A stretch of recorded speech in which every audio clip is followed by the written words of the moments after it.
Hi అండి. నమస్తే. అందరూ బాగున్నారా? ఈరోజు వచ్చేసి సగ్గుబియ్యం పాయసం తయారీ. టీ గ్లాస్ సగ్గుబియ్యాన్ని తీసుకున్నాను. ఒక బౌల్లో వేసుకొని కడిగి వీటిని 2 సార్లు నానబెట్టుకోవాలి, ఒక అరగంట. ఇవి నానిన తర్వాత పెద్ద బౌల్లో ఇవి వేసుకొని 1 లీటర్ వాటర్ పోసుకొని స్టవ్ మీద పెట్టి ఉడికించుకోవాలండి. ఈ లోపల కిస్మిస్, బాదం నెయ్యిలో వేయించుకొని పక్కన పెట్టుకోవాలి.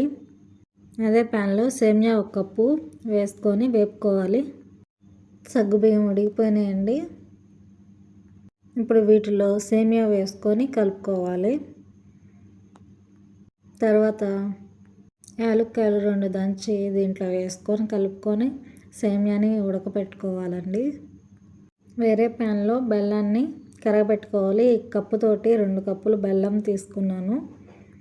కొంచెం వాటర్ పోసుకొని బెల్లాన్ని కరగబెట్టుకోవాలి. బెల్లం అయితే కరిగిపోయిందండి. కరిగిన బెల్లాన్ని వడగట్టుకొని ఉడుకుతున్న సేమియా సగ్గుబియ్యంలో పోయాలి. అది పోసిన తర్వాత ఇందాక చూపించిన కప్పుతోటి 1 కప్పు పంచదార వేసుకోవాలి. వేపు పెట్టుకున్న జీడిపప్పు, కిస్మిస్ కూడా వేసుకోవాలండి. అంతేనండి, ఉడికిపోయింది. స్టవ్ ఆఫ్ చేసి కాస్త చల్లార్చిన పాలను కలుపుకోవాలి. టేస్టీగా సగ్గుబియ్యం పాయసం రెడీ అయిపోయింది. నచ్చితే లైక్ చేయండి, సబ్స్క్రైబ్ చేసుకోండి ఫ్రెండ్స్.